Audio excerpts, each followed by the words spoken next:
오늘 본문에서는 성도는 그리스도의 몸된 교회의 지체로서 각각 받은 은혜와 은사를 따라 교회를 위해 봉사하는 자가 되어야 한다는 것을 말씀하고 있습니다. 받은 은사에는 예언이나 섬김이나 가르치는 것이나 위로나 구제나 다스림이나 긍휼을 베푸는 봉사들이 있다고 말하고 있습니다. 그래서 6, 7, 8절에 우리에게 주신 은혜대로 받은 은사가 각각 다르니 혹 예언이면 믿음의 분수대로, 혹 섬기는 일이면 섬기는 일로, 혹 가르치는 자면 가르치는 일로, 혹 위로하는 자면 위로하는 일로, 구제하는 자는 성실함으로, 다스리는 자는 부지런함으로, 긍휼을 베푸는 자는 즐거움으로 할 것이니라 했습니다. 그런데 이 봉사가 교회를 움직이는 힘이지만 동시에 교회를 가장 쉽게 지치게 하고 분열시키는 영역이기도 합니다. 그래서 바울은 본문에서 무엇을 하라는 것보다 먼저 어떤 태도로 봉사해야 하는가를 가르칩니다. 봉사는 능력의 문제가 아니라 정체성과 태도의 문제라는 것입니다. 그러면 교회 봉사를 하다가 지치거나 분열하는 원인은 무엇입니까? 그것은 봉사 자체의 문제라기보다 봉사를 대하는 사람의 마음과 구조에 문제가 있는 경우가 대부분입니다. 봉사자가 봉사를 은혜에 대한 응답이 아니라 의무로 여길 때 지치거나 시험에 빠집니다. 다시 말해 해야 하니까 한다. 부탁받았으니까 거절 못하겠다. 이런 자세가 봉사를 하다가 지치게 만드는 것입니다. 그러니까 봉사가 자발성을 잃으면 쉽게 에너지의 소진이 오게 됩니다. 그래서 고린도후서 9장 7절에 인색함으로나 억지로 하지 말지니 했습니다. 그리고 봉사를 통해 사람에게서 인정을 기대하게 되면 실망에 빠질 수 있습니다. 내가 수고한 것을 누가 알아주지 않으면 섭섭한 것입니다. 심지어 알아주지 않으면 분노가 일어나기도 하는 것입니다. 그러니까 봉사의 동기가 하나님이 아니라 사람으로 이동하면 이런 실망과 분열이 생기게 됩니다. 그리고 봉사자가 분수와 은사를 넘어서 봉사할 때 지치거나 시험에 떨어집니다. 일에 대한 욕심으로 모든 일을 혼자 떠안아 짊어지거나 은사와 맞지 않는 봉사를 지속하게 되면 지치게 됩니다. 그러니까 열심은 있는데 자기 이해가 없는 봉사를 하다 보니까 생기는 부작용인 것입니다. 그래서 3절에 마땅히 생각할 그 이상의 생각을 품지 말고 오직 하나님께서 각 사람에게 나누어 주신 믿음의 분량대로 지혜롭게 생각하라 했습니다. 또한 봉사자가 한몸 의식이 아니라 개인 사역으로 의식으로 할 때 부작용이 생길 수 있습니다. 교회 전체를 생각하지 않고 내 부서와 내 자리와 내 방식을 고집하다 보면 부딪히게 되는 것입니다. 이렇게 되면 봉사가 사명이 아니라 영역 싸움이 되고 비교와 경쟁이 일어나서 분열을 만들어내게 됩니다. 그리고 교회 안에서 주의 일에 봉사하면서 사랑보다 결과를 앞세울 때 실족하게 됩니다. 서로 사랑으로 하나 되는 것보다 성과 중심과 효율 우선으로 나가다 보면 부작용이 일어나게 됩니다. 교회는 회사가 아닌데 회사 방식으로 운영하게 되면 상처가 남습니다. 그러면 우리가 교회 봉사를 하다 지치거나 분열하지 않으려면 어떤 훈련과 변화가 있어야 하겠습니까? 바울은 봉사를 하기 전에 사람이 먼저 변화되어야 한다고 가르칩니다. 먼저 자기인식 훈련부터 해야 합니다. 다시 말해 겸손의 훈련부터 받아야 합니다. 3절 말씀처럼 마땅히 생각할 그 이상의 생각을 품지 말아야 합니다. 즉 나는 전부가 아니다. 나는 일부다. 내가 없어도 교회는 무너지지 않는다. 이런 인식을 마음속에 새겨야 합니다. 이런 인식이 있어야 쉼도 가능하고 위임도 가능합니다. 그리고 은혜 중심의 동기를 가졌는지 항상 점검하며 훈련해야 합니다. 그러니까 정기적으로 물어야 할 질문은 나는 지금 누구를 기쁘게 하려 하는가? 이 봉사가 예배인가 의무인가 하는 것입니다. 봉사는 은혜를 갚는 행위이지 자기를 증명하는 수단이 아니기 때문입니다. 그리고 나아가 교회에서 봉사와 헌신에 참여하는 자는 교회의 지체로서 한몸 의식을 기르는 공동체 훈련이 필요합니다. 5절에 이와 같이 우리 많은 사람이 그리스도 안에서 한 몸이 되어 서로 지체가 되었느니라 했습니다. 주의 몸된 교회의 지체된 성도들은 서로의 역할을 존중하고 서로 다른 은사가 나타나는 것에 대해 환영해야 합니다. 그리고 상대방에 대해 나와 다름을 인정해야 합니다. 공동체 의식을 갖고 하는 봉사는 팀 사역으로 서로 협력하는 사역이 되어야 올바른 봉사가 되는 것입니다. 그리고 올바른 봉사를 위해서는 쉬는 법도 배워야 합니다. 예수님도 제자들을 때때로 쉬게 하였습니다. 쉼은 불신이 아니라 믿음입니다. 쉼이 있어야 재충전이 되는 것입니다. 쉬지 못하는 봉사는 결국 교만이나 두려움에서 나오는 것입니다. 그리고 올바른 봉사자가 되기 위해서는 갈등을 처리하는 성숙의 훈련도 받아야 합니다. 사역 중에 생기는 갈등이 있다면 그것을 피하거나 쌓아두지 말고 복음 안에서 말하며 화목하게 만들어야 합니다. 로마서 12장 18절에 할 수 있거든 너희로서는 모든 사람과 더불어 화목하라 했습니다. 그러면 교회 봉사와 직분에 대한 믿는 자들의 올바른 자세가 무엇입니까? 먼저 봉사는 은혜로 구원받은 정체성에서 흘러나와야 합니다. 그래야 진정한 봉사의 자세가 나오게 됩니다. 봉사에서 하나님의 자녀가 되는 것이 아니고 하나님의 자녀이기에 봉사하는 것입니다. 봉사는 구원의 조건이 아니라 구원의 열매입니다. 그리고 주의 일에 대한 봉사는 특권이지 짐이 아닙니다. 요한복음 13장 14절에 내가 주와 또는 선생이 되어 너희 발을 씻었으니 너희도 서로 발을 씻어주는 것이 옳으니라 했습니다. 예수님은 봉사를 낮아짐이 아니라 영광의 길로 보여주셨습니다. 그리고 또한 봉사는 사람을 위한 것이 아니라 주를 섬기는 일입니다. 11절에 부지런하여 게으르지 말고 열심을 품고 주를 섬기라 했습니다. 참된 봉사자는 사람에게 상처받을 수는 있어도 주님께 실망하지는 않습니다. 그리고 봉사는 사랑으로 완성됩니다. 9절에 사랑에는 거짓이 없나니 악을 미워하고 선에 속하라 했습니다. 일이 잘 되어도 사랑이 없으면 실패한 봉사입니다. 일이 부족해도 사랑이 있으면 열매가 맺힌 것입니다. 그러므로 교회 봉사는 일을 잘하는 문제가 아니라 은혜 안에 머무는 문제입니다. 은혜 안에 머무는 봉사는 지치지 않고 비교하지 않으며 분열을 만들지 않습니다. 이 세상에서 일어나고 있는 많은 문제들은 서로 비교하기 때문에 생깁니다. 다른 사람과 나를 비교하고 가진 것을 비교하고 사는 것을 비교하고 학교를 비교하고 재능을 비교하기 때문에 생깁니다. 이러한 비교를 하면서 남보다 내가 낫다고 생각하면 남을 무시하고 교만해지고 우쭐하게 됩니다. 반대로 남보다 내가 부족하다고 생각되면 열등감을 갖게 되고 남을 미워하고 시기하고 질투하게 됩니다. 우리 중에 이러한 비교의식을 갖고 비교해보지 않은 사람은 별로 없으리라고 생각합니다. 나와 너를 비교했고 사는 집을 비교했고 타는 차를 비교했고 우리 교회와 다른 교회를 비교했고 교인 숫자를 비교했고 교회 예산을 비교했습니다. 이러한 비교의 결과 때문에 사람들은 많은 염려를 합니다. 어떻게 하면 내가 남보다 더 잘할 수 있을까? 어떻게 하면 내 자녀를 남들보다 더 훌륭하게 키울 수 있을까? 어떻게 하면 내 교회를 더 크게 키울 수 있을까? 비교의 사고방식에 사로잡힌 자는 그 세계에서 승리하기 위해 많은 염려를 하게 됩니다. 염려할 뿐 아니라 불평과 원망을 낳게 합니다. 이스라엘 백성들이 광야에 나왔을 때 정말 먹을 것과 마실 것이 없었습니다.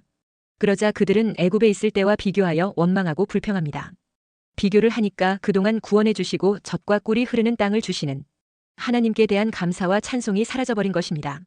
이러한 비교의 세계에서 영원히 승리할 수 있는 사람은 한 사람도 없습니다.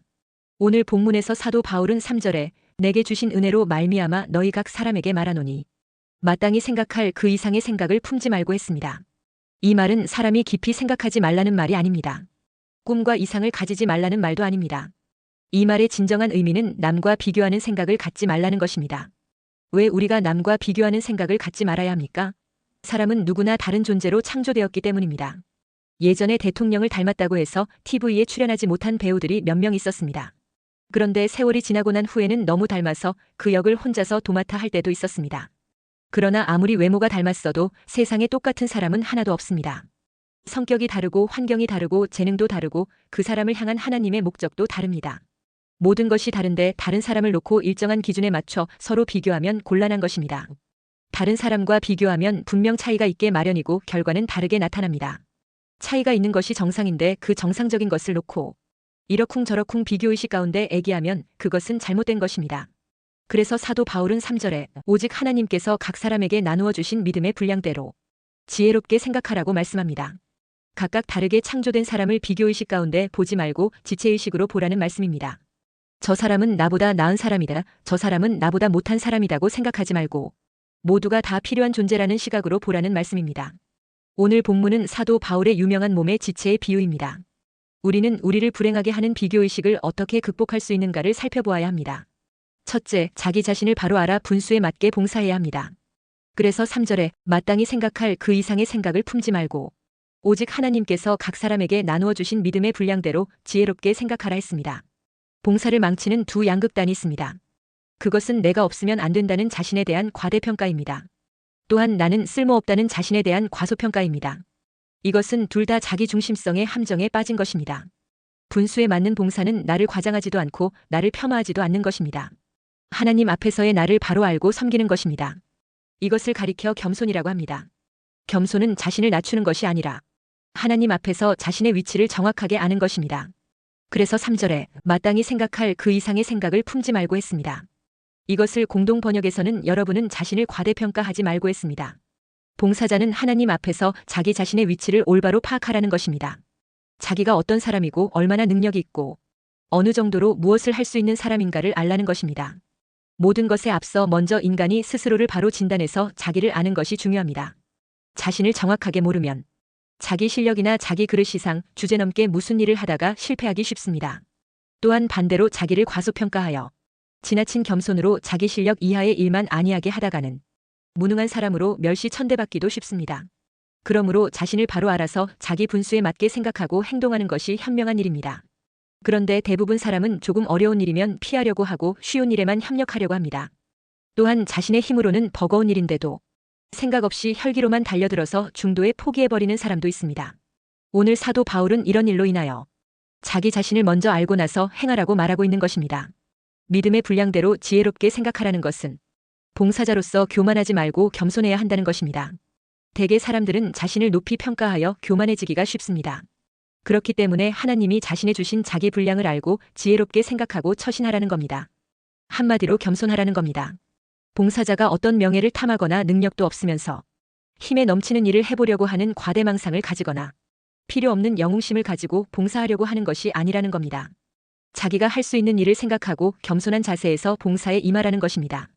그렇지 않으면 봉사자로서의 책임을 다하지 못하게 되어 교회 공동체에 누를 끼치게 되는 것입니다.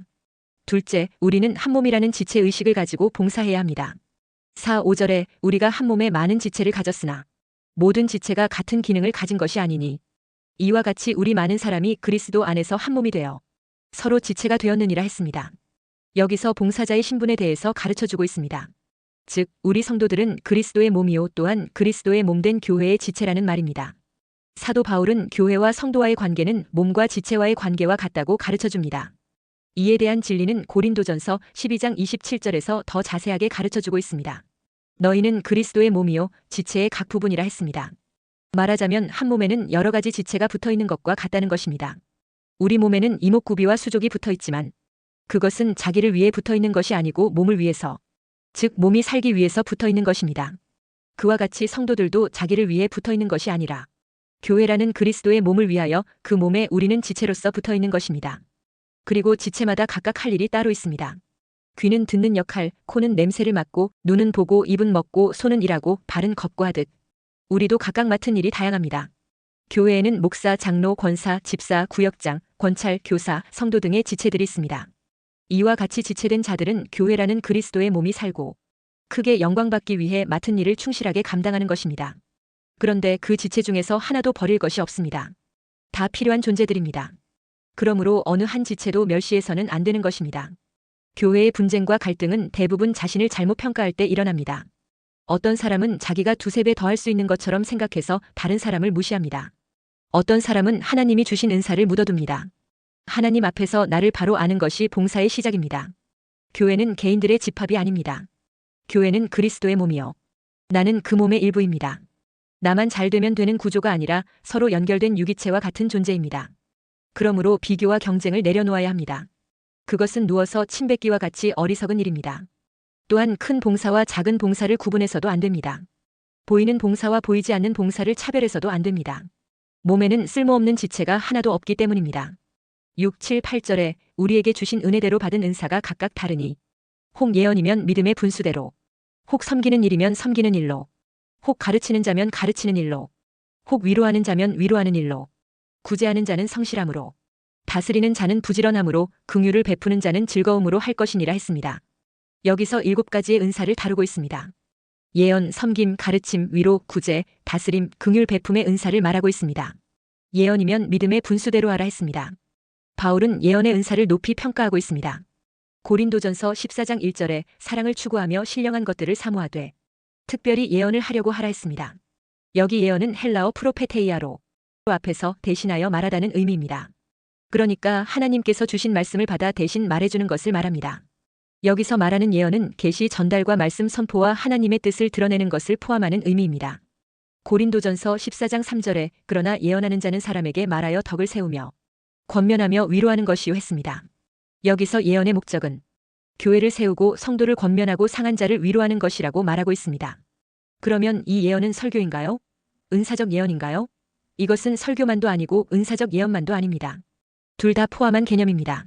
바울 시대에는 계시적 요소가 포함된 예언이 실제로 있었습니다.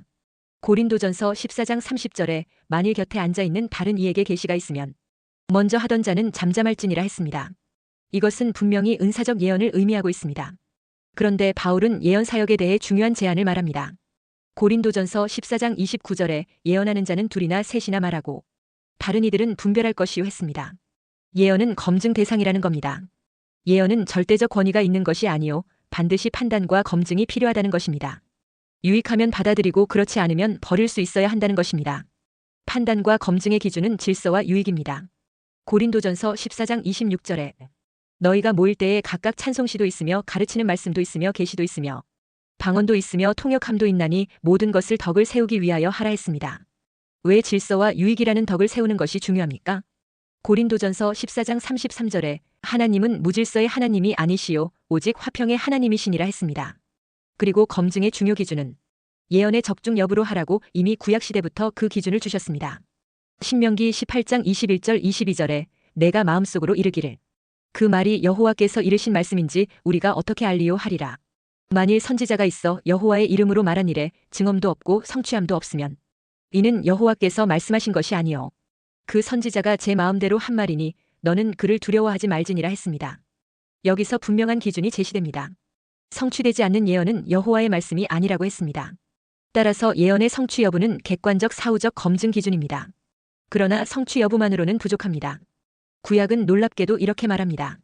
신명기 13장 1절에서 3절에 너희 중에 선지자나 꿈꾸는 자가 일어나서 이적과 기사를 내게 보이고 그가 내게 말한 그 이적과 기사가 이루어지고 너희가 알지 못하던 다른 신들을 우리가 따라 섬기자고 말할지라도 너는 그 선지자나 꿈꾸는 자의 말을 청종하지 말라.